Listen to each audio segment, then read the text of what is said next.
Petunjuk pertama, Allah mencintai kita untuk berubah sebelum kita kembali kepada Allah. Allah itu punya sifat sayang luar biasa. Gak akan dibiarkan seorang hamba pulang untuk masuk ke dalam neraka kecuali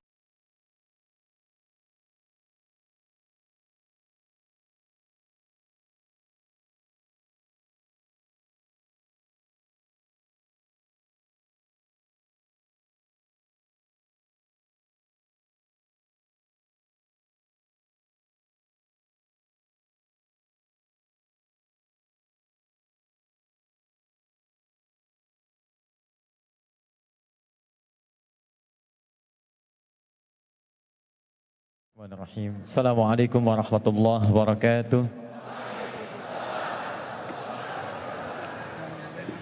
Alhamdulillahilladzi allafa baina qulubina fa asbahna bi ni'matihi ikhwana.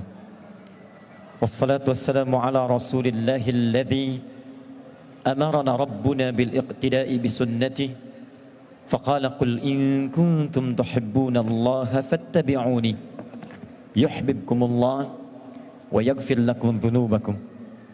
Allahumma salli wa sallim wa barik ala rasulikal karim nabiyyikal amin sayyidina Muhammadin wa ala alihi wa sahbihi minal muhajirin wal ansar alladhina yu'thiruna ala anfusihim walau kana bihim khasasah wa ala jami' ummati Muhammadin sallallahu alaihi wasallam ila yaumiddin.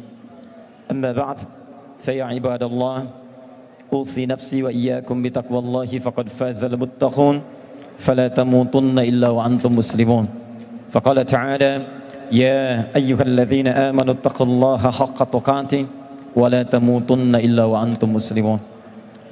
Teman-teman sekalian, saudara-saudariku ahli hijrah, boleh saya sebut dengan muhajirin? Kalau saya sebut muhajirin boleh bertakbir?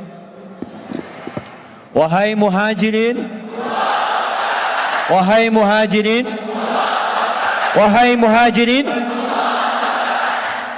saya bermohon pada Allah Subhanahu wa taala mengawali jumpa kita di malam ini, semoga Allah hadiahkan antum kita semua surga terbaik si Allah Subhanahu wa taala. Dan itu tidak cukup dengan amin, kita harus pelajari dulu malam hari ini bagaimana menggapai itu semua. Teman-teman, saya diberikan waktu yang cukup singkat malam hari ini. Kita akan bagi dulu pada beberapa bagian poin-poin penting pembahasan sehingga kita bisa paham kenapa kita malam ini berada di sini.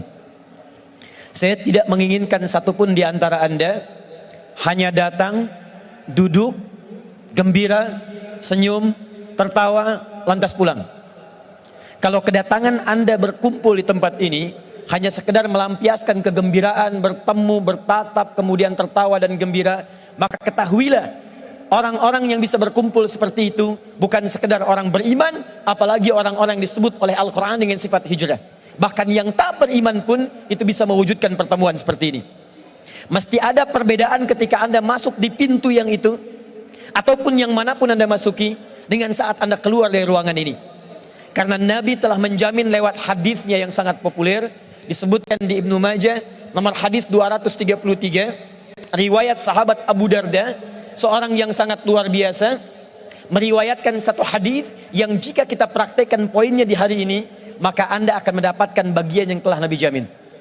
Perhatikan kalimat Nabinya, haddatsana qala Rasulullah sallallahu alaihi wasallam, man salaka tariqan yaltamisu fihi ilma sahhalallahu lahu tariqan ilal jannah. Wa innal malaikata la tad'u ajnihataha ridan li talibil ilmi. Wa innal ulama'a warathatul anbiya. Wa innal anbiya'a lam yurithu dinaran wala dirhama walakinnahum warathul ilma. Fahadhu fa'akhidhuhu bihadhin wafir.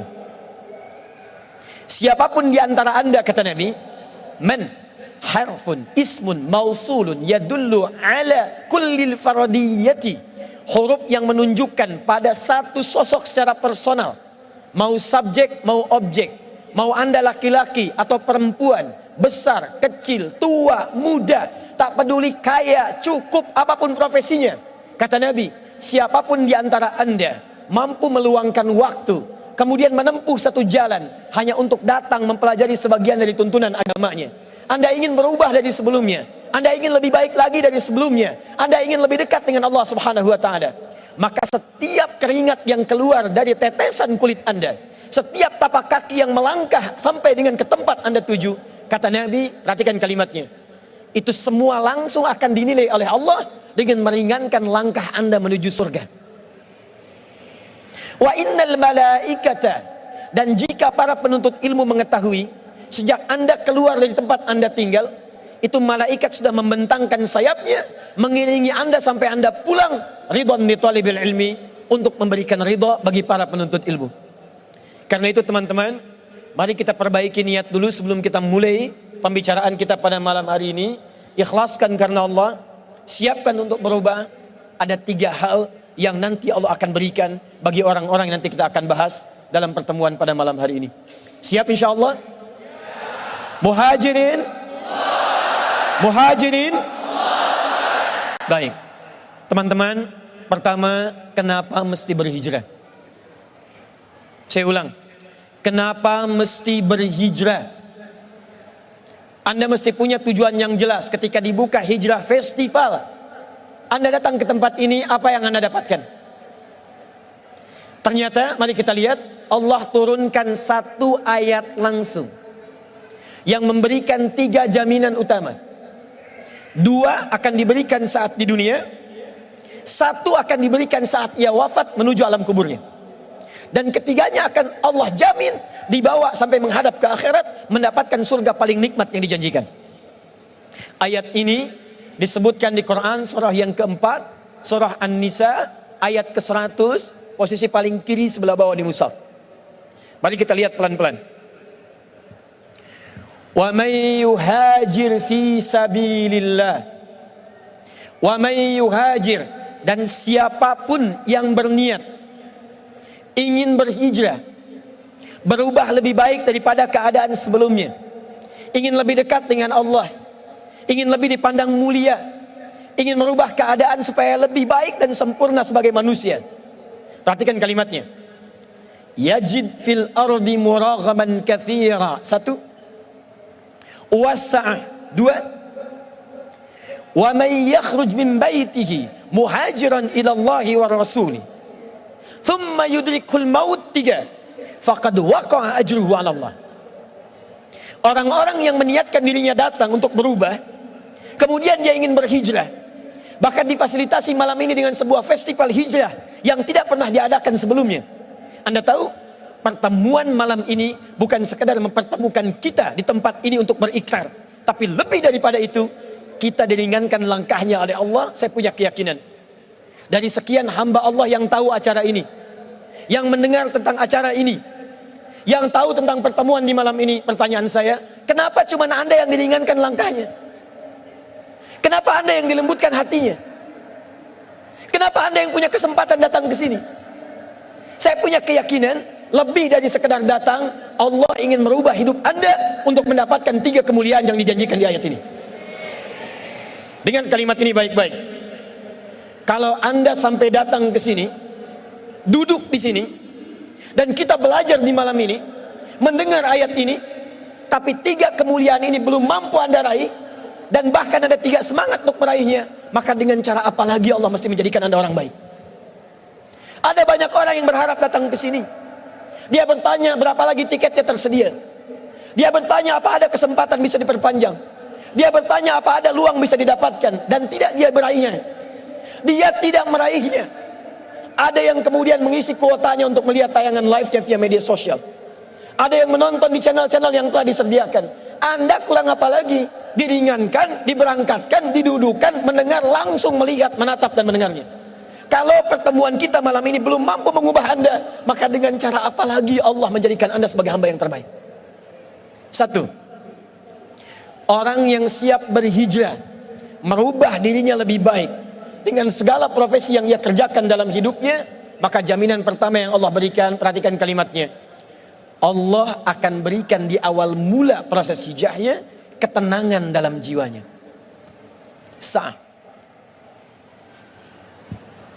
Ini tulisan kelihatan nggak saya tulis di sini? Maaf, belakang ini kelihatan? Tidak, jelas tidak, belum saya tulis, bagaimana bisa kelihatan? Hijrah itu tetap rasional ya. Jangan sampai hijrah tapi juga ada sesuatu yang kemudian terjadi. Ini belum saya tulis pantas kemudian tidak kelihatan. Lihat satu, tahan ya. Saya tuliskan pelan-pelan, lihat sini. Anugerah pertama yang Allah berikan bagi seseorang yang mau hijrah, satu namanya sa'atun, sin ain ta. Sa'atun artinya kelapangan hati, kedamaian jiwa, ketenangan dalam hati. Jadi kalau Anda mau hijrah, Anda ingin berubah, Anda ingin lebih dekat dengan Allah Subhanahu wa taala, awas, jangan sampai terbayang dalam benak Anda yang pertama kali diberi itu materi dunia, bukan. Atau kedudukan yang meningkat, mustahil. Orang yang pertama kali berniat untuk hijrah, maka yang pertama Allah berikan bukan dunia. Dunia terlampau kecil. Kedudukan itu terlampau kecil. Yang paling tinggi yang pertama Allah berikan bagi orang yang ingin mendekat kepada Allah, Allah janjikan Allah akan berikan kelapangan dalam jiwanya sehingga dia merasakan ketenangan dalam kehidupannya. Yuk pilih mana ya? Tahan sebentar, pilih mana? Kaya tapi gelisah atau miskin tapi tenang? Tidak ada pilihan ketiga, jangan maksa. Cuma dua. Kaya tapi gelisah atau miskin tapi tenang? Baik. Satu atau dua? Nomor satu atau dua? Pilih nomor satu atau dua? Oh, Masya Allah. Muhajirin? Baik. Perhatikan baik-baik. Buka Quran surah ke-18 ayat ke-16. Paling kanan sebelah atas di mushaf. Kenal Ashabul Kahfi? Kenal, ayo kenal di mana? Masya Allah. Cuman peserta hijrah festival yang kenal Ashabul Kahfi. Nabi Muhammad aja nggak pernah lihat. Antum bukan Nabi, bukan Rasul, bisa kenal. Pulang saya. Lihat teman-teman. Ashabul Kahfi, para pemuda, orang hebat. Mulai dari ayat 13-nya, ya. Nahnu naqussu 'alaika ahsanal innahum fityatun amanu bi rabbihim wazidnahum huda. Mereka para pemuda meninggalkan satu kebiasaannya, maaf, bergelut dengan hal-hal yang tidak menyenangkan, menjauh dari ridha Allah Subhanahu wa taala, dikejar-kejar oleh penguasa yang menginginkan mereka jauh dari Allah, dipaksa menyembah yang bukan Allah, dipaksa beraktivitas yang tidak menenangkan jiwa, lantas mereka memilih untuk berhijrah. Mereka tinggalkan kemapanannya, mereka tinggalkan kesenangannya, mereka meninggalkan kemudian kenyamanannya. Anda tahu ketika mereka berhijrah untuk meninggalkan lingkungan-lingkungan sebelumnya, kemana Allah mintakan mereka untuk pergi? Bukan dipindahkan ke rumah mewah, bukan diberikan kendaraan yang hebat, bukan diberikan rumah yang luas, bukan itu. Tapi ketika mereka diminta oleh Allah hijrah, buka ayat ke-16-nya. Wa idh i'tazaltumuhum wa ma ya'buduna illallah fa'u ilal kahfi yanshur lakum rabbukum birrahmatihi wa yuhayyi lakum min amrikum mirfaqa. Allah. Ketika mereka memutuskan untuk hijrah, meninggalkan segala kebiasaan yang ada di kaumnya, mereka kemudian mendekat kepada Allah. Walaupun itu berjuang dengan hal yang tidak mudah. Ada yang menyerangnya, ada yang mencelaknya, ada yang memakinya, ada yang mengejarnya, ada yang berniat mengeksekusinya. Namun mereka bertahan menghadapi itu semua untuk mendekat kepada Allah Subhanahu wa taala. Apa perintah pertamanya? Fa'u ilal kahfi, masuk ke gua. Udah terbayang nggak? Kalau saya katakan sekarang, Ustadz, saya mau hijrah. Oh, silahkan ya, pergi ke Gunung Karang, masuk ke gua. Pertanyaan saya, masuk tidak Anda? Kalau ada Anda bertanya, saya pengen hijrah, lantas Anda disuruh masuk ke dalam gua. Pertanyaan saya, masuk tidak? Ulangi, masuk tidak? Tidak. Perhatikan bagaimana keyakinan mereka terhadap Allah. Diperintahkan masuk gua, sepanjang Allah yang perintahkan, saya masuki gua itu. Masuk guanya bukan karena guanya, cuma karena Allah perintahkan. Kalau Allah nggak minta, saya nggak akan masuk ke gua itu. Anda bisa bayangkan, gua yang tempatnya lebih sempit dari rumah yang ditinggali, fasilitasnya nyaris tidak didapati, kemewahannya tidak diraih, ketenangannya dirasakan, nampaknya tidak seperti tempat sebelumnya. Tapi ketika mereka masuk ke dalam gua itu, apa yang Allah berikan? Yanshur lahum min rahmatihi. Di gua itulah Allah turunkan rahmatnya, sehingga membuat tempat yang sempit terlihat gelap, tiba-tiba dengan rahmat Allah menjadi terang dan lapang dalam kehidupannya. Jadi kalau Anda ingin berhijrah, boleh jadi Anda meninggalkan kebiasaan-kebiasaan yang sebelumnya pernah dirasakan. Ada perkumpulan yang membuat tawa, ceria, gembira, tapi lupa dengan sholat. Ada diskusi yang dinikmati sampai menjadi titian-titian sinetron, tapi penuh dengan gibah. Ada aktivitas yang terasa nampak enak, uangnya datang berlimpah, tapi di dalamnya banyak maksiat yang dikerjakan. Tiba-tiba ketika Anda ingin meninggalkan itu semua, Anda harus berhadapan dengan meninggalkan segala kemapanan dan kemewahan yang tadinya diraih. Dari yang semula tempatnya enak, fasilitasnya bagus, tiba-tiba masuk gua. Saya mau tanya pada Anda, tahan ya. Kalau teman-teman yang ikhwan bekerja, dapat gaji 100 juta, sholatnya susah. Tiba-tiba ada tawaran pindah tempat kerja. Di pekerjaan itu gajinya 100 ribu, tapi sholatnya enak. Baca Qur'annya hampir tiap hari. Puasanya bisa rajin. Pilih mana? 100 juta banyak maksiat atau 100 ribu dekat dengan Allah? Masa? Itu nggak mudah. Itu nggak mudah. Jadi kalau Anda pengen hijrah, yang pertama kali dirasakan pasti tantangan. Anda pasti akan pindah ke dalam suasana yang menguji kelapangan hati kita di dalamnya. Jadi jangan heran kalau tiba-tiba Anda hijrah, kemudian dicela orang. Bukan Anda saja yang dicela. Perhatikan, Allah dicela oleh orang kafir, malaikat dicela, nabi dicela, rasul dicela, ulama dicela, sahabat dicela, tabiin dicela. Anda Allah bukan, malaikat bukan, nabi bukan, rasul bukan, sahabat bukan, tabiin bukan, ulama bukan, imam bukan, jadi makmum kadang-kadang. Anda nggak pengen dicela, Anda siapa? Jadi kalau Anda kemudian berubah, tiba-tiba kumpul-kumpul, pindah ke majlis taklim, ada yang mengatakan soleh, padahal nama Anda Asep misalnya. Bagaimana cara memahaminya? Kata Al-Quran, lihat kalimatnya, baik itu lawannya buruk. Jadi jika ada celaan kepada Anda yang baik dari asalnya yang buruk, itu sesungguhnya bukan celaan. Sesungguhnya rahmat Allah yang menetapkan perubahan pada diri Anda menjadi baik dan keluar dari lisan yang buruk. Jadi kalau Anda dicela orang karena berhijrah, jangan marah. Sebetulnya itu pengakuan dari Allah karena Anda telah berubah. Yang jadi masalah itu kalau Anda dicela ketika melakukan perbuatan buruk, maka disitulah kecemburuan Allah datang untuk mengembalikan Anda pada kebaikan. Satu.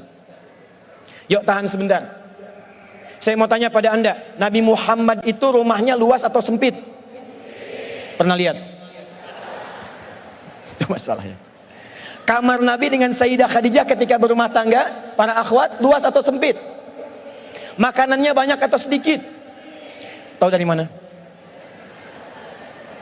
Oke, sekarang mari kita lihat.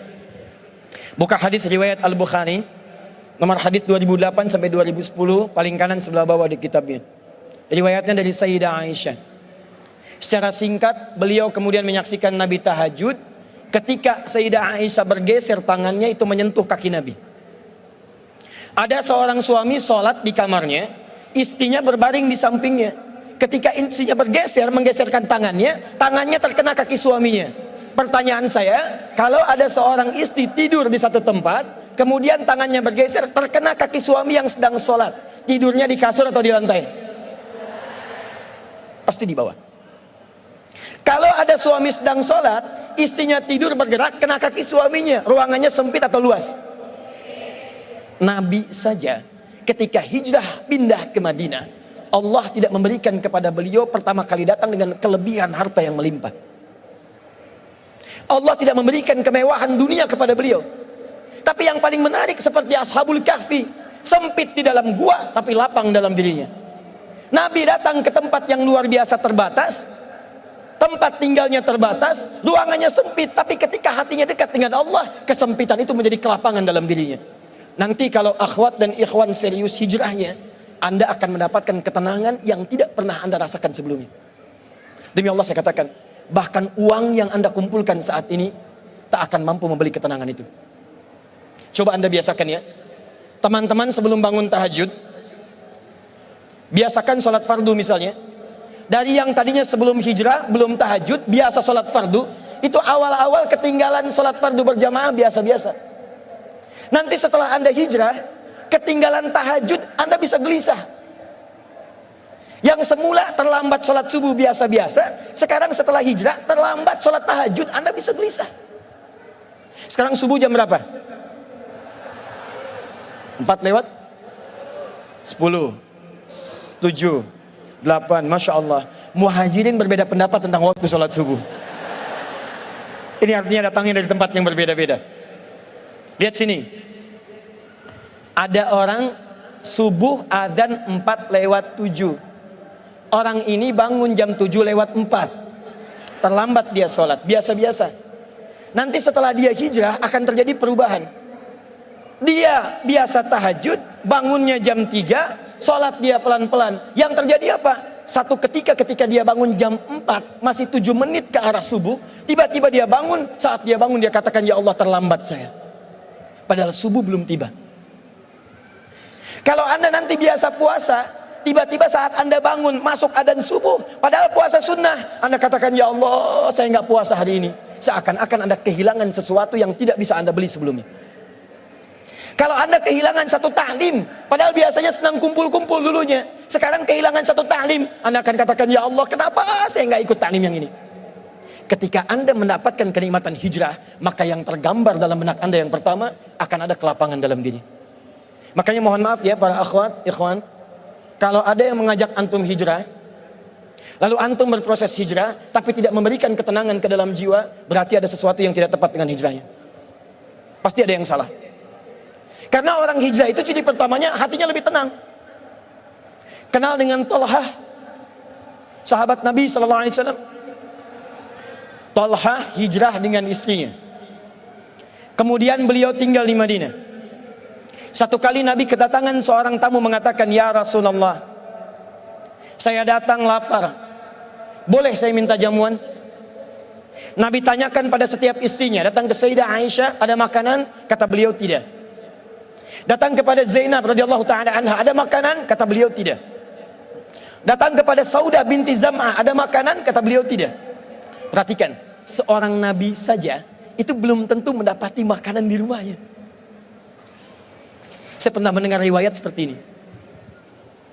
Satu kali saat Nabi itu di pagi hari bersiap untuk sarapan, ternyata di rumahnya Sayyidah Aisyah nggak punya makanan. Anda bayangkan, Nabi di rumah nggak ada makanan. Sayyidah Aisyah kemudian menangis pada saat itu, mengatakan pada dirinya, ya Allah saya zalim ya Allah pada Nabi. Hari ini beliau tidak puasa, tapi saya nggak punya makanan untuk dimasak. Anda tahu apa yang Nabi lakukan? Beliau datangi istrinya, beliau berikan senyuman terbaik, lalu beliau bisikan ke telinganya, sayang, tahukah kamu hari ini aku puasa? Satu kali terjadi, Nabi SAW di hari puasa, riwayat sahih. Di hari puasa Sayyidah Aisyah lupa beliau masak. Lalu beliau katakan pada dirinya, ya Allah saya zalim hari ini, Nabi puasa kok bisa saya masak? Apa yang Nabi lakukan? Beliau datangi istrinya, beliau berikan senyum terindah, beliau katakan pada istrinya, sayang hari ini aku tidak puasa. Anda bisa bayangkan bagaimana rumah tangga seseorang yang bahkan tidak ada makanan, itu masih keluar kalimat-kalimat indah di lisannya. Kalau hatinya tidak lapang, mustahil mendapatkan semua itu. Datang ke rumah Nabi, makanan tidak ada. Kata Nabi, tunggu sebentar, saya akan carikan sahabat yang bisa membantu. Ditanyakan oleh Nabi, siapa yang bisa menjamu tamu ini? Mengacungkan tangan seorang bernama Talha. Kata beliau, ya Rasulullah, saya yang menjamu. Saat dikatakan Talha, kamu siap-siap pulang ke rumahnya. Sampai di rumahnya ternyata bertanya pada istrinya, sayang, di rumah kita sekarang ada makanan apa? Kata istrinya, hanya 1 porsi untuk anak kita yang sedang lapar sekarang.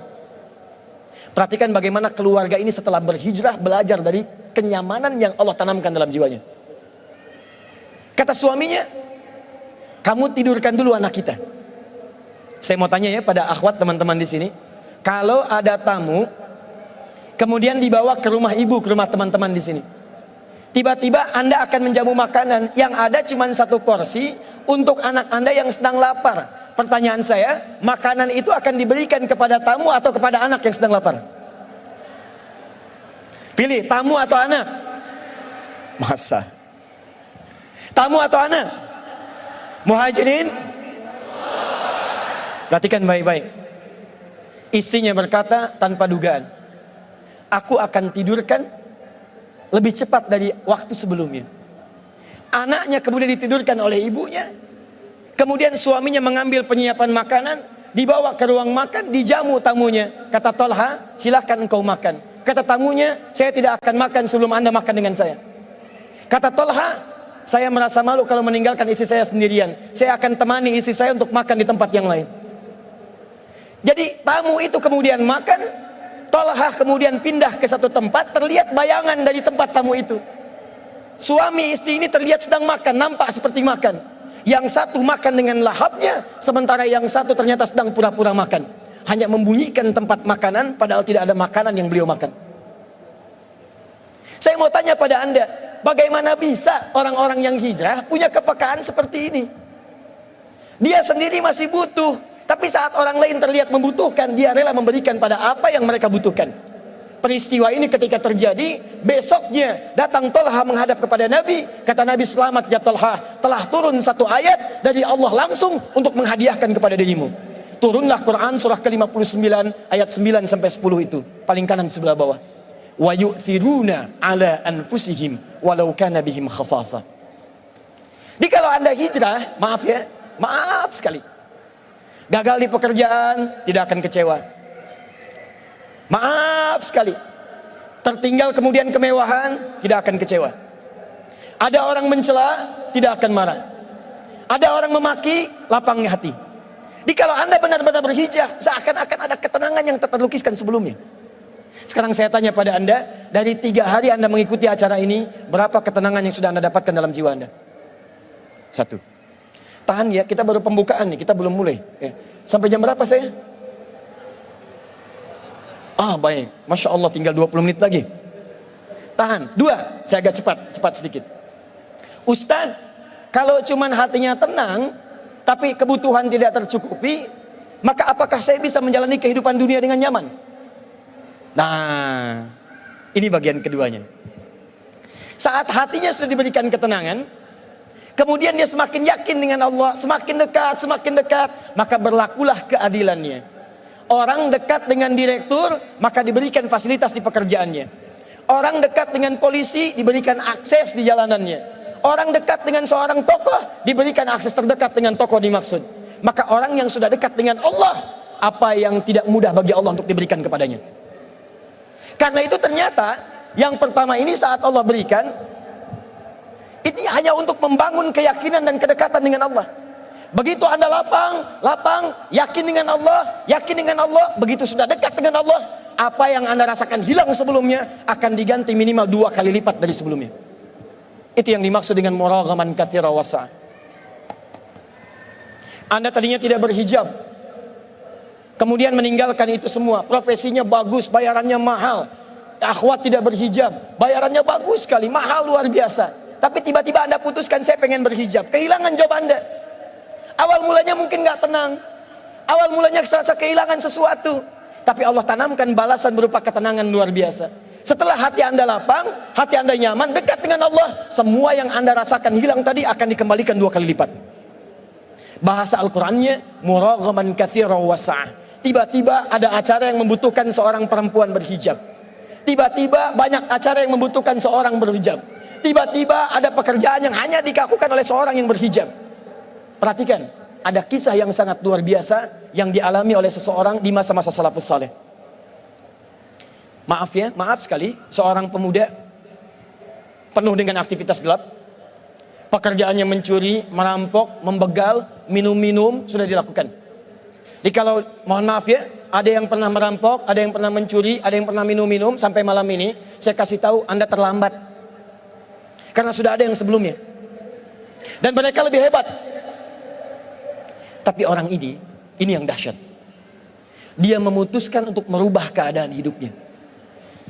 Dia katakan pada dirinya, perhatikan ya, saya berikan Anda rahasia di malam ini. Tiba-tiba ada bisikan dalam jiwanya, apa kamu akan seperti itu selamanya? Apa kamu akan jadi kriminal selamanya? Apa kamu akan jadi pemabuk selamanya? Saya berikan rahasia pada Anda dalam Al-Quran.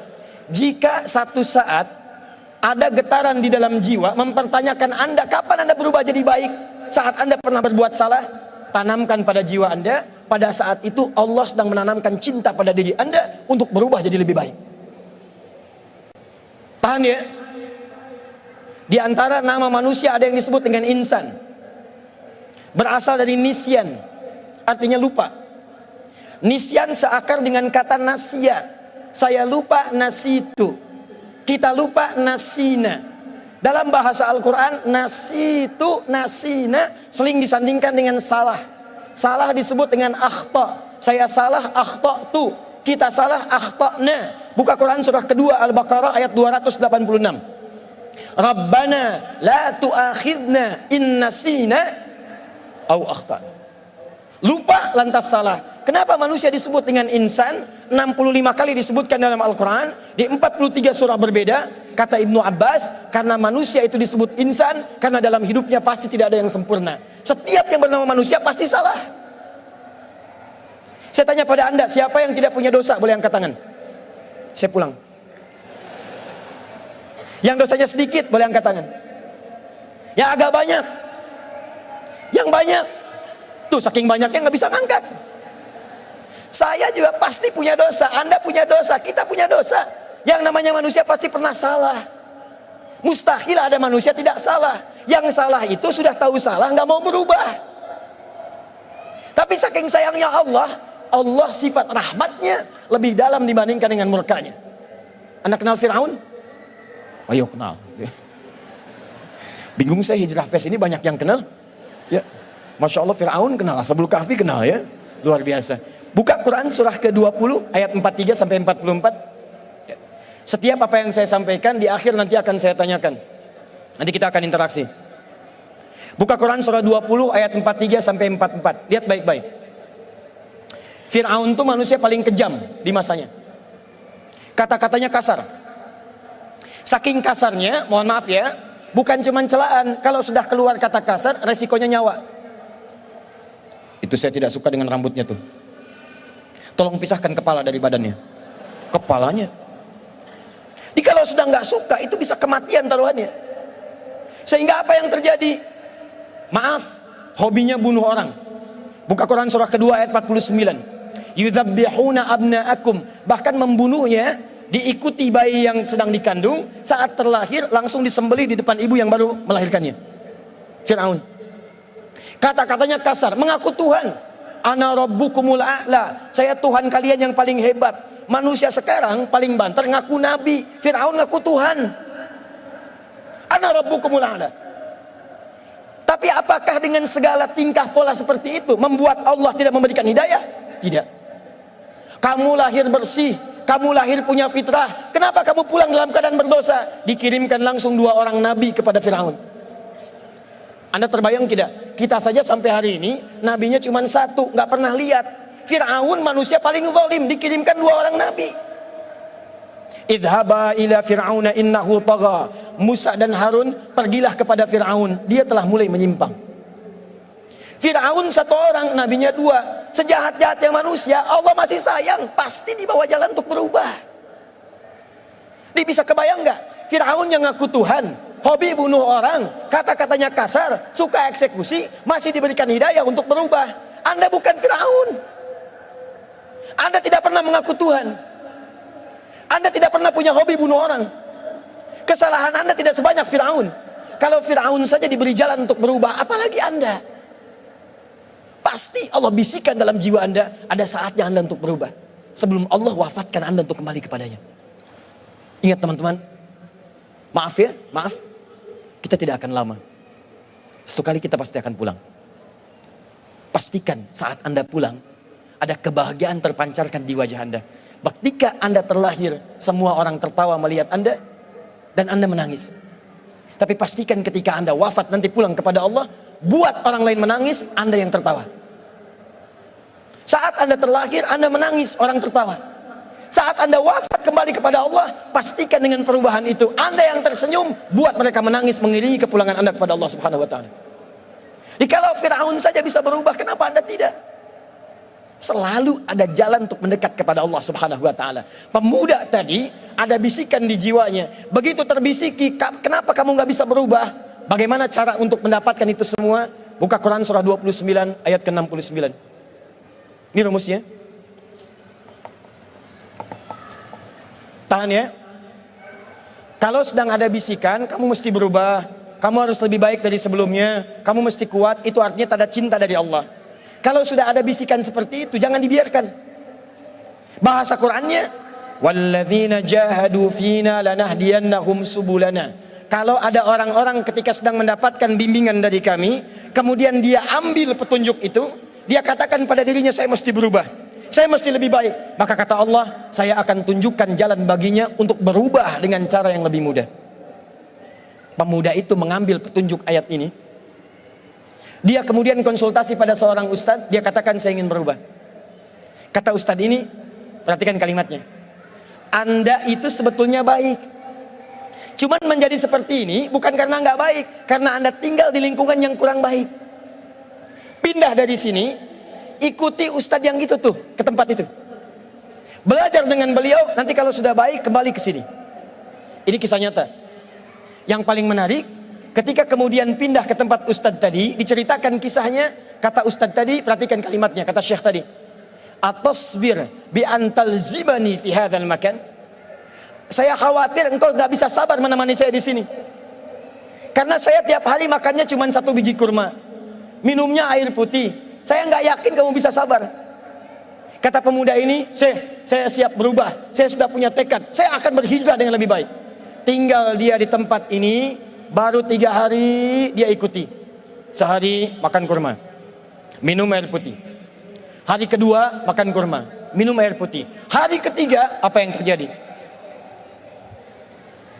Setelah dia dapatkan ini, tiba-tiba di hari ketiga ada sesuatu yang merubah hidupnya sampai dengan ke masa depannya. Setan datang, mengatakan pada dirinya, kamu sudah hebat ya, bertahan hijrah selama 3 hari. Sekarang sudah rajin sholat, rajin puasa, makanannya terjaga. Tapi kamu tahu nggak, kamu baru 3 hari, guru kamu mungkin 30 tahun seperti ini, tiap hari makannya kurma, minum air putih.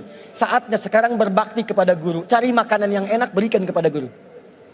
Awas, hati-hati, jangan dikira saat Anda berhijrah seketika selesai godaan setan bagi Anda, tidak.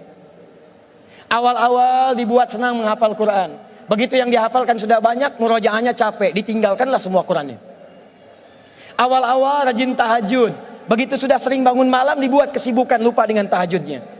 Orang ini hari ketiga, datang setan kepadanya mengatakan, carilah olehmu makanan, berikan bakti kepada gurumu. Caranya halus, baik, tapi perhatikan bagaimana akhirnya.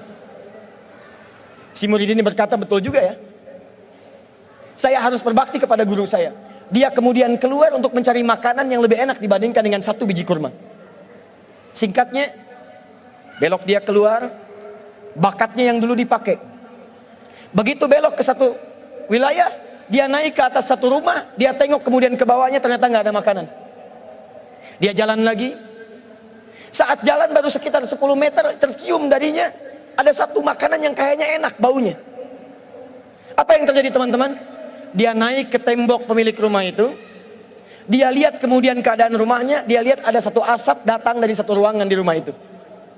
Dia lihat kanan kiri nggak ada orang, lompat pagar itu, begitu naik kemudian masuk, dia buka, Allah, ternyata di situ sedang ada 3 buah terong yang baru matang dimasak. Perhatikan, baru 3 hari hijrah, merasa ada perubahan, dipedaya oleh setan. Datang ke tempat itu, begitu dibuka 3 buah terong, ada bisikan dalam dirinya, ambil terong ini, coba dulu, kalau enak, bawa terongnya, berikan pada gurumu. Engkau pasti kalaupun ketahuan akan disedekahkan, karena gurumu orang paling masyhur di tempat ini. Tuh, ada snack, punya teman, gak pernah bilang-bilang, diambil aja, kasih ustadz. Kalau tahu buat ustadz pasti dikasih. Ada motor, tiba-tiba diambil aja, bilang aja buat ustadz, pasti dikasih. teman-teman, bilang ini buat syekh, pasti diberikan. Dicoba oleh orang ini, perhatikan bagaimana perlindungan Allah kepada orang yang baru hijrah. Begitu terongnya kemudian masuk ke dalam mulutnya, dia coba. Tiba-tiba muncul kemudian bimbingan dari Allah kepada dirinya, disebut burhan namanya. Burhan. Seperti Nabi Yusuf ketika berduaan dengan seorang perempuan dipaksa, muncul kemudian petunjuk dari Allah, tinggalkan itu tidak bagus. Anda juga pasti begitu. Kalau Anda sudah berubah baik, diajak pada yang tidak baik, hati Anda akan mengatakan jangan ikuti, itu nggak bagus. Jangan lakukan, itu nggak baik. Dimakan terong itu, begitu masuk ke mulutnya, belum masuk ke kerongkongannya, tiba-tiba ada petunjuk, itu kan bukan makanan kamu, buang. Dengan rasa takut kepada Allah, dimuntahkan terong yang telah dikunyah itu, ditinggalkan tempatnya dengan perasaan takut, dia kembali kepada syekhnya yang tadi. Begitu datang tergesa-gesa ke masjid tempat syekh itu tinggal, tiba-tiba ada satu kejadian yang sangat menarik. Syekh itu terlihat di dalam masjid sedang menghadapi seorang perempuan yang sedang duduk, di luarnya ada seorang sepuh yang sedang menunggu. Begitu si syekh melihat tadi anak muda datang dengan tergesa-gesa, kata syekhnya, ya gulam, ta'al huna. Nah, coba ke sini. Sini. Begitu pemuda tadi datang, kata syekhnya mengatakan, tahukah engkau, ini ada perempuan, baru kemudian berpisah dengan suaminya wafat, dia ditinggalkan, tidak ada kemudian belum ada keturunan, baru menikah, suami meninggal, kemudian dia datang ke sini setelah selesai masa iddahnya, mencari pendamping yang bisa mendampinginya. Syekhnya katakan, apakah kamu siap untuk mendampinginya?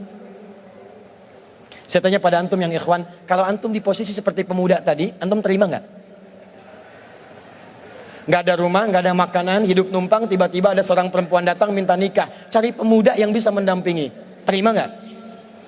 Tuh, langsung terima aja. Lihat sini, kata anak muda tadi karena sudah hijrah, perasaannya lain. Dia bukan sekedar memikirkan dirinya, dia pikirkan kemudian calon pasangan hidupnya. Kata anak ini, ya syekh, saya saja makannya numpang dengan anda. Kurma setiap hari, air putih saya numpang, bagaimana saya bisa menghidupinya?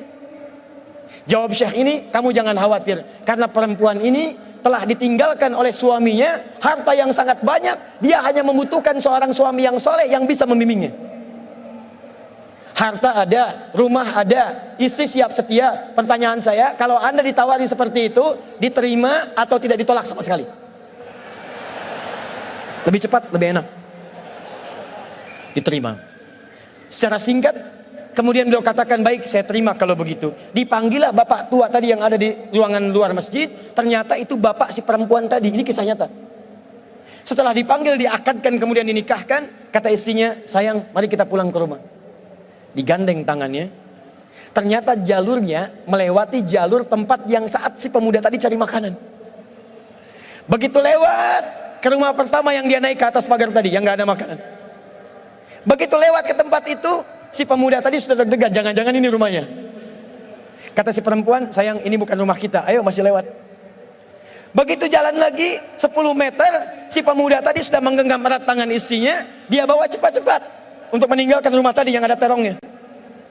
Kata istrinya, sayang, kamu mau kemana? Rumah kita di sini. Tuh bayangkan, rumah kita di sini. Deg-degan kemudian anak muda tadi masuk ke dalam rumahnya. Begitu masuk, pertanyaan pertama istrinya, Zauji, hal anta ja'i? Sayang, kamu lapar gak sekarang?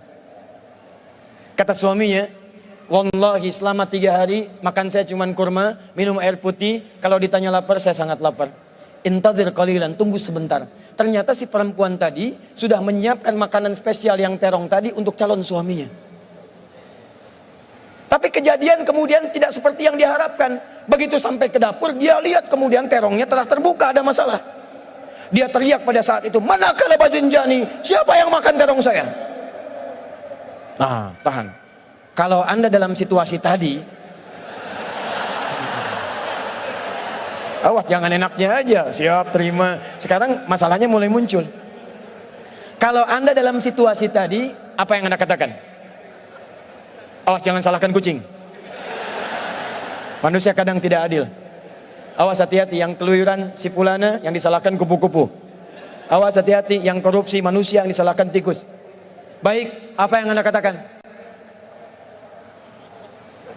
Mas Riki kabur, nggak bertanggung jawab. Lihat sini, karena sudah hijrah, maka orang hijrah itu tidak akan menutupi nilai-nilai kebaikan dalam dirinya. Dia ceritakan seadanya. Dia katakan, zaujati, sayang istriku, wallahi saya tidak mengurangi setiap kalimat pun. Tadi kejadiannya begini, saya itu sudah 3 hari begini, ada bisikan mencari makan untuk memuliakan guru, saya cari-cari sehingga datang ke sini, saya temukan terong ini, tapi wallahi begitu saya cobain, saya tumpahkan karena takut saya kepada Allah. Saya tumpahkan. Anda tahu apa yang terjadi?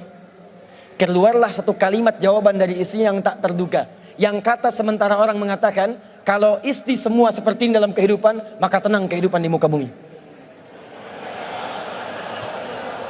Apa jawab istrinya? Perhatikan. Kata istrinya, wallahi secuil terong yang kau tumpahkan karena takut kepada Allah itu, kemudian Allah ganti dengan seluruh terongnya, panci tempat terongnya, rumah tempat terongnya, dan pemilik terongnya. Wallahi secuil terong yang kau tumpahkan karena takut kepada Allah itu, Allah ganti kembalikan dengan seluruh terongnya, panci tempat terongnya, rumah tempat terongnya, dan pemilik terongnya.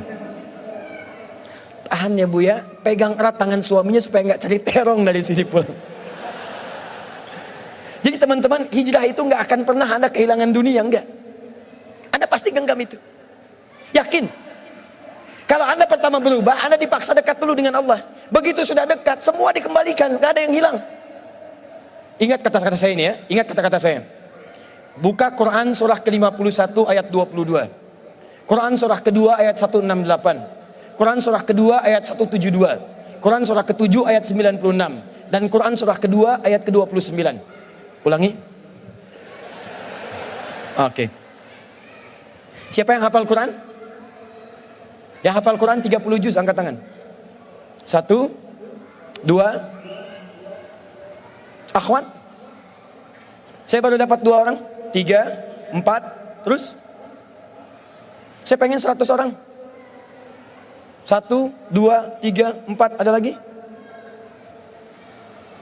Tidak ada? 30 juz? Tolong catat 4-4-nya, insya Allah kami berikan hadiah umrah. Nanti hubungi panitia ya. Baik, lihat sini. Anda kalau hijrah, jangan takut kehilangan dunia. Buka Quran surah ke-51 ayat 22. Lihat kalimatnya. Tahan. Wa fis samaa'i rizqukum wa ma tu'adun. Hei manusia, di langit itu rizki kalian sudah saya tetapkan. Akan saya berikan. Jangan takut itu tertukar. Lihat. Rizki Anda kata Allah sudah ditetapkan, dijanjikan diberikan, dan tidak akan tertukar. Boleh ada menteri yang ditukar, boleh ada putri yang ditukar sampai jadi sinetron, silahkan. Tapi tidak akan pernah ada rizki yang tertukar. Tidak ada. Demi Allah saya katakan, rizki kita itu sudah diatur. Yang belum jelas itu surga kita. Jadi Anda jangan takut kalau hijrah kehilangan rizki, mustahil. Mustahil. Setiap hamba Allah yang terlahir sudah ditetapkan kadar rizkinya dan tidak akan pernah berkurang sampai dia wafat. Begitu dia wafat, tidak akan pernah wafat kecuali semua rizkinya terpenuhi, selesai. Cuma memang dirahasiakan. Ada yang 100 miliar, ada yang 2 miliar, ada yang cuma 200 ribu, ada. Kenapa dirahasiakan? Sebab kalau diberikan secara langsung diketahui, maka manusia tidak akan pernah merasa semangat untuk mencarinya. Ini di antara kawan kita misalnya antum rizkinya 100 miliar. Hari ini sudah mendapatkan 999, misalnya 99 miliar, 999 juta, 999 ribu rupiah. Tinggal berapa? 1000. Demi Allah saya katakan, kalau antum tahu rizkinya cuma 1000, nggak akan datang antum ke Hijrah Fest ini. Pasti itikaf di masjid aja. Karena tahu tinggal 1000, begitu 1000 meninggal. Astagfirullah, astagfirullah, ayo astagfirullah. Ayo ke Hijrah Fest, nggak mau ah. Ketemu hari untung, nggak mau. Kenapa? Tinggal 1000. Dulu ada film yang nyawanya tertulis di tangannya itu dituliskan. Jadi kalau sudah berkurang, selesai dia. Nah kita itu dirahasiakan supaya kita semangat mencarinya. Tapi tahukah Anda, kata Allah, rizki sudah saya tiapkan, akan diberikan, tidak akan tertukar. Jadi kalau ada orang takut hijrah karena takut kehilangan rizki, takut jadi miskin, takut kehilangan harta, takut kehilangan kedudukan. Itu artinya dia belum paham dengan konsep kehidupan. 3 yang terakhir. Saya tutup sampai di sini. Terakhir nanti akan saya ceritakan tentang sesuatu yang sangat penting dan boleh jadi Anda termasuk di dalamnya. 2 ini diberikan saat di dunia. Yang ketiga akan dijamin oleh Allah saat seseorang itu maaf, tiba-tiba kemudian sesuai dengan ajalnya wafat menghadap Allah Subhanahu wa taala. Teruskan ayatnya. Quran surah 4 ayat 100. Wa may yakhruj min baitihi muhajiran ila Allah wa rasuli thumma yudrikul maut faqad waqa'a ajruhu 'ala Allah. Kalau ada orang pengen berhijrah, dia pengen berubah, ingin lebih dekat dengan Allah dan Rasul, tiba-tiba baru dia memulai kemudian wafat. Baru memulai wafat. Bahkan ada yang baru melangkah kemudian wafat. Lihat kalimat ini. Faqad waqa'a ajruhu 'ala Allah. Hijrahnya diterima oleh Allah dan dijamin surganya langsung oleh Allah Subhanahu wa taala. Jadi kalau ada yang datang ke Hijrah Fest ini, kadar Allah misalnya saat berangkat atau saat pulang, tiba-tiba maut datang menjemputnya dengan niat yang benar, maka beruntunglah orang itu karena surganya telah dijamin oleh Allah Subhanahu wa taala. Bahkan yang paling dahsyat, kalau dia benar-benar berhijrah diawali dengan tobat. Misal, ayat ini turun untuk menggambarkan seorang yang pernah bunuh 100 orang. Dia berzina, dia mabuk, dia bunuh orang sampai 100. Tiba-tiba dia katakan saya ingin berubah. Dia konsultasi pada seorang syekh, kata syekh itu belajar ke tempat sana, datang ke majelis ilmu. Begitu di jalan dia berangkat, di tengah jalan dia bertobat, astagfirullah, astagfirullah, astagfirullah. Di tengah jalan belum sampai ke tujuan, maut datang menjemputnya. Meninggal di tengah jalan, belum sampai ke majelis ilmu, dalam keadaan bertobat, bahkan telah membunuh 100 orang, banyak mabuk, banyak mencuri dan sebagainya. Apa yang terjadi? Turun ayat mengatakan faqad waqa'a ajruhu 'ala Allah. Dosanya saya ampuni kata Allah dengan tobatnya, kakinya yang dia langkahkan menghadirkan satu amalan, dia dijamin masuk surga. Angkat tangan Anda, siapa yang pernah bunuh 100 orang? Ada polisi di sini? Siapa yang hobinya menyakiti orang lain? Siapa yang setiap harinya sehari mabuk minimal 5 kali sehari? Kalau Anda belum mencapai ini, Anda belum ada apa-apanya. Tapi persoalannya, yang bunuh orang aja, maaf ya, yang bunuh orang, yang mabuk, yang zina, tobat diampuni, masuk surga. Masa Anda yang gak pernah bunuh orang gak bisa masuk surga? Kalau cuma Anda pernah ditato, hapus. Kalau pernah mabuk, tinggalkan. Sesali, berubah. Begitu Anda berubah, walaupun wafat, pulang dari sini wafat, Allahu Akbar, kalau tobat surga menanti Anda.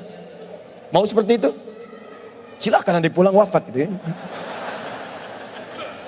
Teman-teman, baik, sekali lagi, siap berhijrah insya Allah?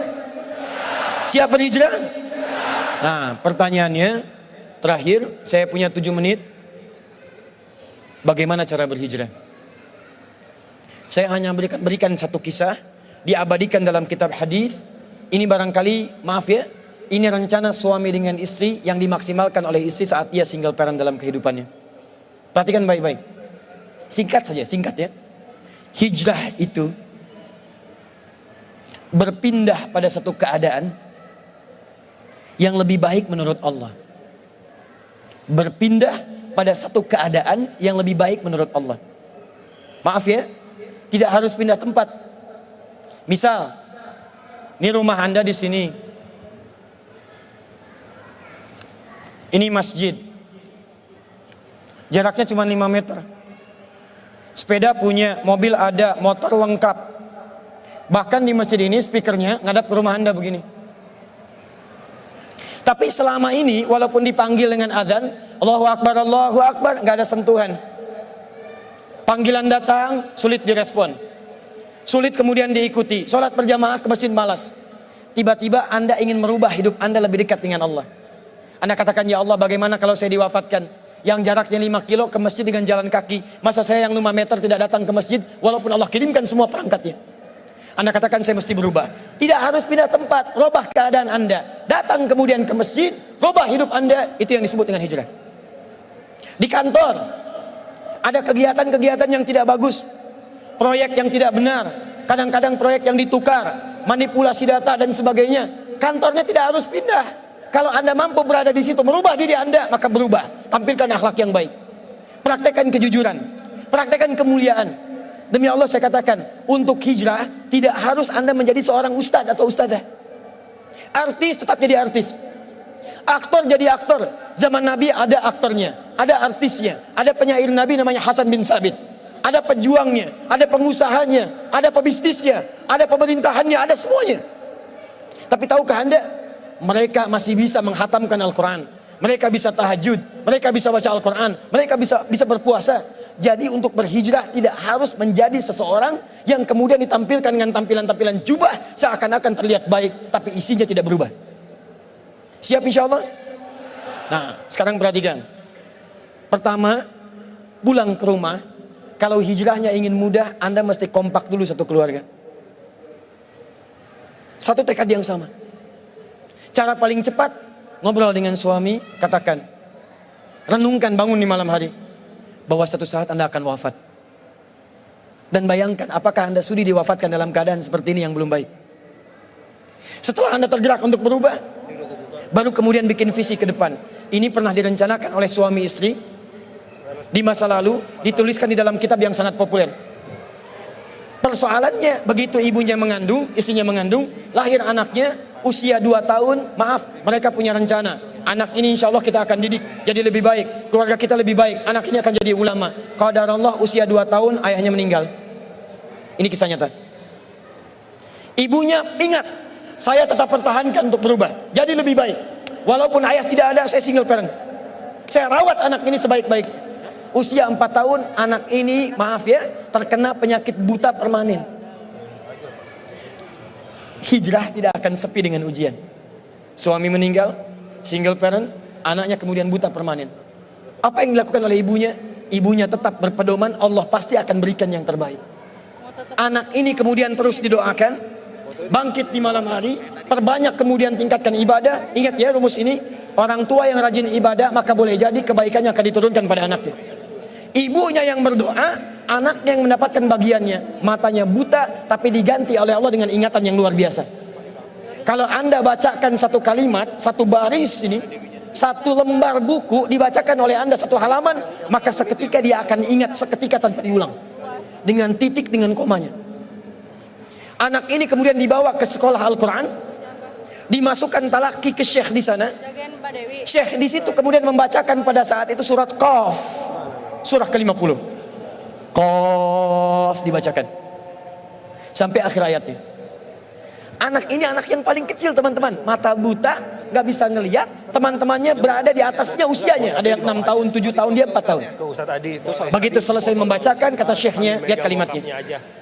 Man hafidha ala zahri qalbi. Siapa yang hafal apa yang tadi saya bacakan, hafalan di dalam kepalanya, bukan di luar kepala.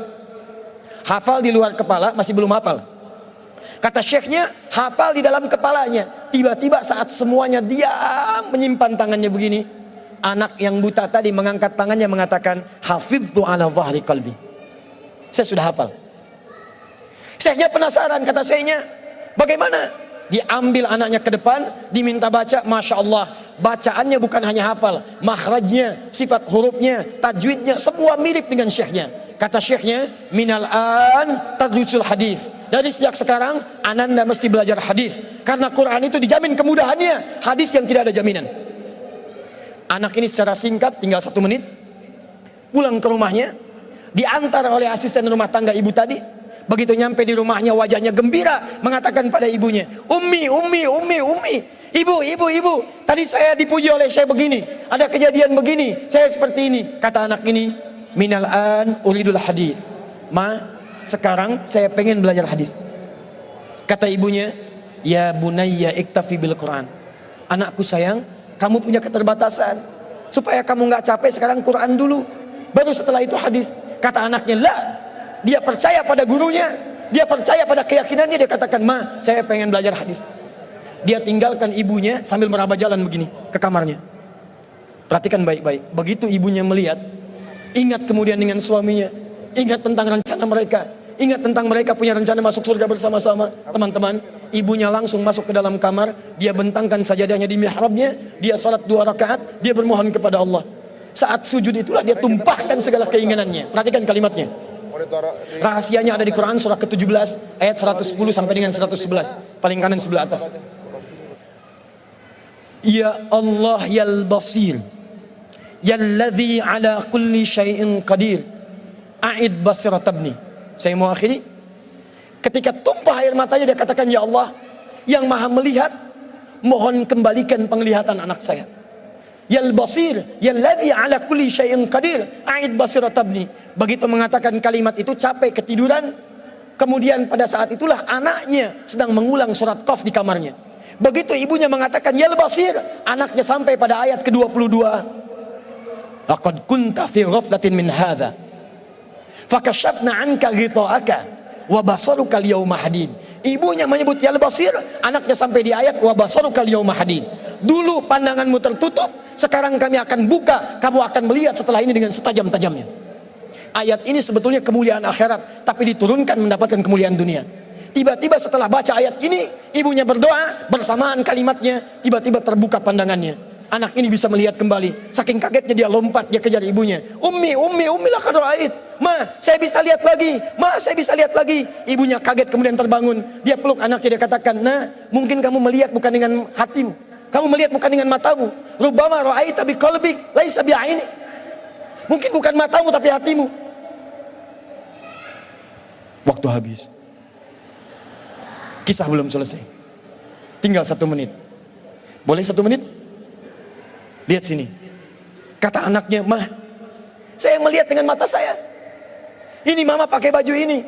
Di sekitar kita ada benda-benda ini." Allahu Akbar. Ibunya kemudian yakin anak itu bisa melihat. Dipeluklah anaknya, keduanya kemudian menangis, dan ibunya sejak saat itu yakin bahwa anak ini punya kemuliaan besar di masa depan. Maka disekolahkanlah kemudian tempat-tempat terbaik, belajar hadis terbaik, diingat segalanya, cepat luar biasa. Anak ini kemudian dikenal dengan luar biasa di masa depan. Nama anak ini adalah Muhammad. Bapaknya yang meninggal namanya Ismail, kakeknya namanya Ibrahim, kakek buyutnya Al-Mughirah, eyang buyutnya Al-Bardizbah, tinggal di kecamatan Ju'fah, di Kabupaten Bukhara, Provinsi Khorasan, negara Uzbekistan sekarang. Kelak di kemudian hari, dia dikenal dengan nama daerahnya Bukhara, dengan Al-Bukhari. Itulah kisah Imam Al-Bukhari. 2 orang suami istri yang bersiap merubah hidupnya, diturunkan pada anaknya, dan kemuliaan itu diraih. Saya yakin kalau Anda berhijrah malam ini, boleh jadi yang hafal Quran mungkin anaknya, mungkin cucunya, mungkin turunan-turunan Anda. Tapi ketahuilah, ketika Anda punya peran di dalamnya, maka surga akan disiapkan untuk semua Anda satu keluarga besar. Saya mohon izin pada panitia, saya ingin persaudarakan Anda semua, supaya datang Anda bukan cuma sekedar datang. Siap bersaudara insya Allah? Siap berbagi insya Allah? Siap bersinergi insya Allah? Muhajirin? Muhajirin? Ikuti saya, berdiri semua, berdiri.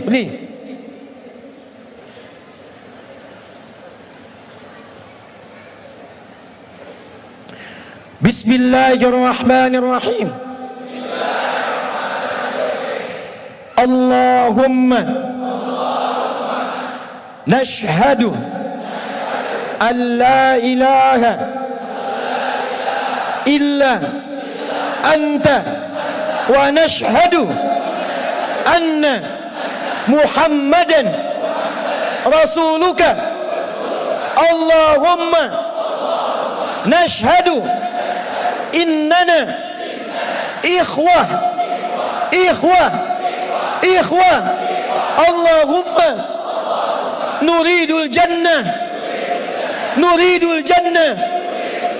ma'a ikhwatina ma'a rasulina ma'a ashabina ma'a ummahatina abaina jiranina. Ya Allah, kami bersaksi Engkau Tuhan kami, Engkau satu-satunya Tuhan yang layak diibadahi. Kami bersaksi Nabi Muhammad Rasulmu yang kami cintai. Ya Allah, kami berjanji di malam ini kami bersaudara ya Allah. Kami bersaudara ya Allah. Kami siap berhijrah ya Allah. Ya Allah, berikan kami surgamu, berikan kami surgamu bersama Nabi-Mu Muhammad sallallahu alaihi wasallam, bersama sahabat-Mu ya Allah, bersama sahabat Nabi-Mu ya Allah, bersama orang-orang saleh ya Allah, bersama ibu kami ya Allah, dengan ayah kami ya Allah, dengan anak-anak kami ya Allah, dengan keluarga kami ya Allah. Ya Allah, kami mohon masukkan kami dengan teman-teman kami ini ya Allah ke surga-Mu ya Allah. Allahumma ishhad, Allahumma ishhad, Allahumma ishhad. Alhamdulillahi rabbil alamin. Duduk teman-teman.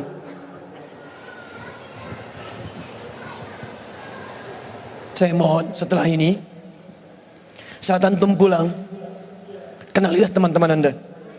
Buatlah komunitas. Yang senang dengan Quran, bikin komunitas Quran. Yang senang dengan tahajud, bikin komunitas tahajud. Yang senang dengan puasa, bikin komunitas. Saling kenali satu dengan yang lain dan bantu. Karena Anda tadi telah mengatakan kepada Allah, Anda berjanji di hadapan Allah Subhanahu wa Ta'ala. Maka mulai hari ini, saya bermohon kepada Allah dalam sujud saya, dalam keheningan malam, insya Allah saya akan ingat antum semua, dan saya mohonkan supaya kita istiqomah dalam kehidupan kita. Nabi menutup ta'limnya dengan 3 cara. Kadang cukup dengan hamdalah kalau ingin singkat, kadang dengan kifaratul majlis kalau ada pertautan dosa, kadang beliau berdoa, kemudian diikuti oleh para sahabatnya. Saya tidak tahu momen ini kapan lagi terjadi, jadi saya ingin gabungkan ketiga-tiganya. Kita bermohon kepada Allah, mudah-mudahan dengan doa kita di malam hari ini kita diberikan kemuliaan oleh Allah Subhanahu wa Ta'ala.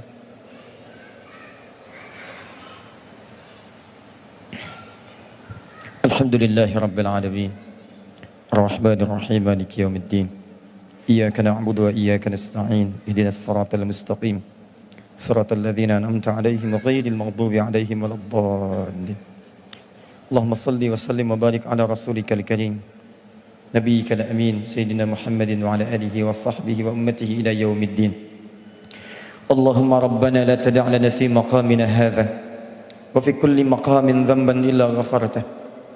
Duhai Allah, kami bermohon kepadamu, jika di malam ini ada satu di antara kami yang datang ke tempat ini membawa lumuran dosa, maka mohon ya Rabb, jangan biarkan ia meninggalkan tempat ini kecuali Engkau telah ampuni segala dosa-dosanya. Tubna ilaika ya Rabbal alamin, kami bertaubat kepadamu ya Allah pada malam hari ini. Allahumma taqabbal minna taubatana, ya Allah terima taubat kami ya Allah.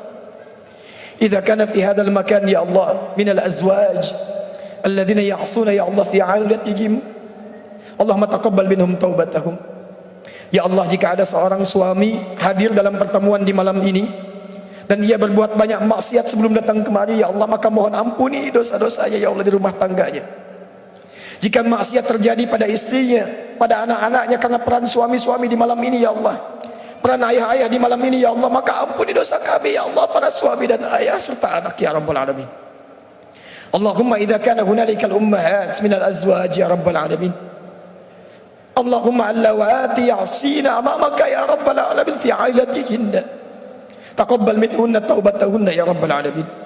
Ya Allah, jika di tempat ini ada perempuan-perempuan dari kalangan ibu, istri ataupun anak ya Allah yang banyak bermaksiat sebelum datang ke tempat ini, mohon ya Allah, jangan biarkan Engkau ya Allah jadikan dia kembali dari tempat ini kecuali Engkau telah ampuni segala dosa-dosanya. Jika dosa di rumahnya adalah karena peran dirinya, maka ampuni dosa-dosanya ya Rabbal alamin. Jangan Engkau wafatkan ia ya Allah sebelum Engkau terima taubatnya ya Arhamar Rahimin. Allahumma wala hamman illa farajtah, jika ada yang datang ke tempat ini membawa kegelisahan, maka jangan biarkan dia meninggalkan tempat ini kecuali Engkau telah tenangkan keadaan jiwanya. Allahumma ya Allah ya Allah ya Allah wala asiran illa yassarta, jika ada yang datang ke tempat ini untuk berhijrah ya Allah, tapi hidupnya masih sulit, di rumah tangganya sulit, di pekerjaannya sulit, kehidupan sosialnya sulit, kami mohon ya Rabb, dengan hijrahnya di malam hari ini, dengan tobatnya ya Allah, angkat dan hilangkan seluruh kesulitannya ya Rabbal alamin. Allahumma wala maridan illa syafaita, jika ada yang Engkau tengah uji dengan penyakit ya Allah, seberat apapun, maka mohon angkat dan sembuhkan penyakit. Allahumma alif baina qulubina ya Allah, ati anfusana taqwaha wa zakkiha anta khairu man zakkaha anta waliyuha wa maulaha. Duhai Allah, kami mohon kepadamu ya Allah, jika memang di tempat ini hati kami masih kotor ya Rabb, sering bermaksiat ya Allah, kami mengaku zalim pada ayah ibu kami ya Allah, kami durhaka pada ayah ibu kami ya Allah, ibu yang telah mengandung kami, melahirkan kami ya Allah, kami belum mampu membalas segala kemuliaannya sampai saat ini ya Rabbal Alamin. Ayah yang telah berkeluh kesah ya Allah, berpeluh keringat untuk bisa memberikan yang terbaik bagi kami, kami bermaksiat kepada mereka ya Allah, kami berbuat buruk dalam kehidupan ya Allah, kami melanggar ketentuan-Mu, kami mengakui itu semua, kami ingin berubah ya Allah. Allahumma ya Allah, la tawaffana illa nahnu muslim. Ya Allah, mohon jangan wafatkan kami sebelum Engkau jadikan kami sebagai muslim yang baik ya Rabbal Alamin. Allahumma ya arhamar rahimin, Allahumma ihdi ailatana ya Allah, ihdi jiranana ya Rabbal Alamin.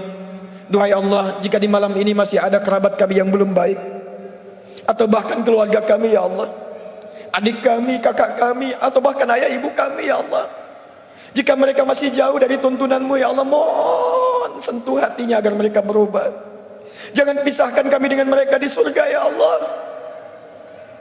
Allahumma ya arhamar rahimin, idza kana hunalika min baqiyati hayatina faj'al baqiyata hayatina ya Allah hayatan thayyibah. Ya Allah, jika memang kami besok masih hidup, terbuka jalan panjang kehidupan bagi kami, mohon ya Allah, bimbing kami untuk merubah hidup kami supaya lebih baik dalam hidup yang Kau ridhai ya Rabbal Alamin. Wa idza kana hadhihi al-laila ya Rabbal Alamin min akhir hayatina faj'al ya Allah akhir hayatina husnal khatimah. Ya Allah, kami mohon kalau malam ini kami pun mesti wafat ya Allah, dan malam ini adalah malam terakhir dalam kehidupan kami, mohon wafatkan kami dalam keadaan husnul khatimah. Qawi lisanana lakuna kalimat at-tauhid la ilaha illallah. Ya Allah, mohon dalam sakaratul maut kami ringankan lisan kami mengucapkan kalimat tauhid la ilaha illallah Muhammadur Rasul. Allahumma ajib kalimatan bi qaulika ya ayyatuhan nafsul mutmainnah irji'i ila rabbiki radiyatan mardiyah fadkhuli fi ibadi wadkhuli jannati. Ya Allah, mohon jawab kalimat kami ya Allah di akhir hidup kami dengan kalimat-Mu yang indah. Ya ayyatuhan nafsul mutmainnah, jiwa-jiwa yang tenang, engkau sudah menjadi baik. Irji'i ila rabbiki radiyatan mardiyah, ayo cepat pulang. Aku sudah merindukan-Mu. Aku ridha dengan kebaikan-Mu, Engkau pun akan ridha dengan pemberian-Ku. Aku sudah siapkan surga terindah untuk-Mu, Engkau akan jadi hamba-Ku yang Kumuliakan. Allahumma ya Rabbal Alamin, Allahumma ya Arhamar Rahimin, ij'al ya Allah fi qulubina wa thabbitna bil istiqamah. Ya Allah, mohon berikan bimbingan agar kami bisa istiqamah dalam hijrah kami ya Rabbal Alamin. Siapapun kami ya Arhamar Rahimin, Allahumma inna rahmataka wasi'at ya Allah kulla syai'. Inna rahmataka ya Allah tuhitu min ghadabika. Ya Allah, memang di malam ini kami layak mendapatkan murka-Mu ya Allah, atau mungkin hukuman-Mu ya Allah, tapi kami yakin rahmat-Mu lebih luas daripada murka-Mu ya Rabb. Cinta-Mu lebih dalam dibandingkan dengan marah-Mu ya Rabb. Maka kami yang baik bermohon kepada-Mu ya Rabbal Alamin. Ya Allah, limpahkan rahmat-Mu kepada kami di malam hari ini ya Rabbal Alamin, kepada keluarga kami ya Arhamar Rahimin. Allahumma ya Allah, ighfir lana dhunubana ya Allah, an dha'fina fi nusrati ikhwanana fi Palestin ya Arhamar Rahimin. Ya Allah, ampuni dosa kami ya Allah, ampuni dosa kami yang belum mampu menolong saudara kami di Palestina ya Rabbal Alamin. Kami mohon ampun ya Allah.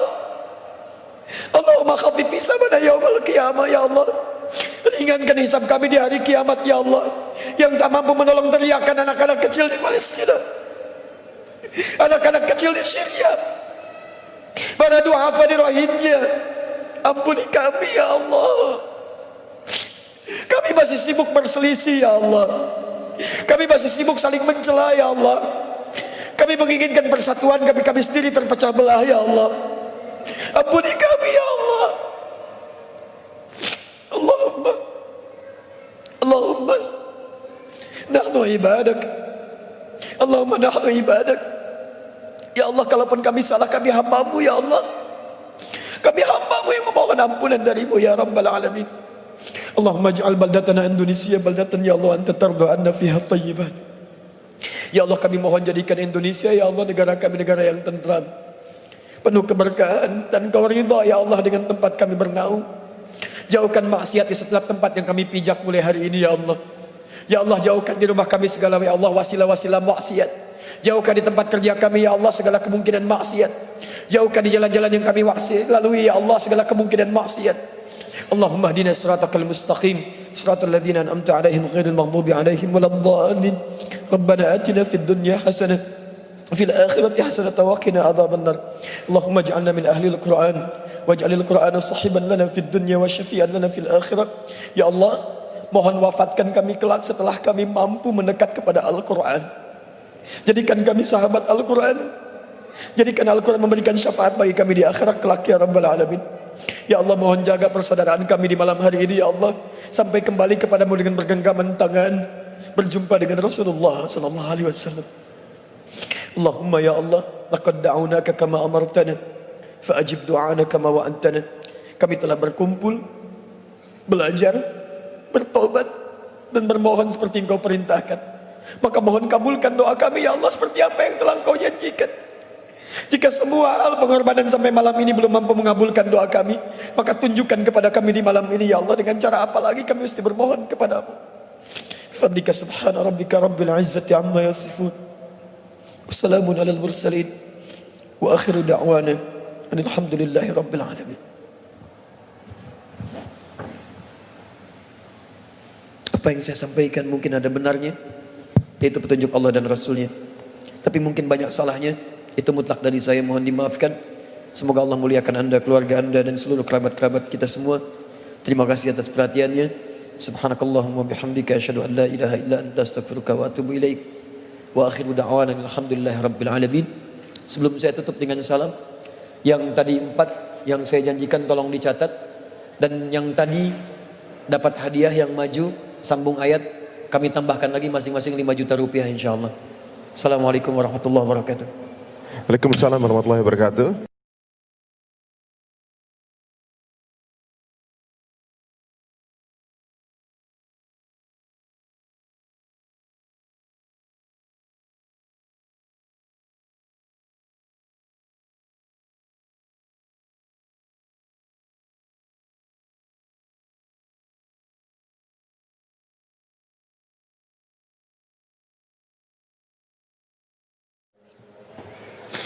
Mudah-mudahan ini menjadi kenang-kenangan manis kita semua.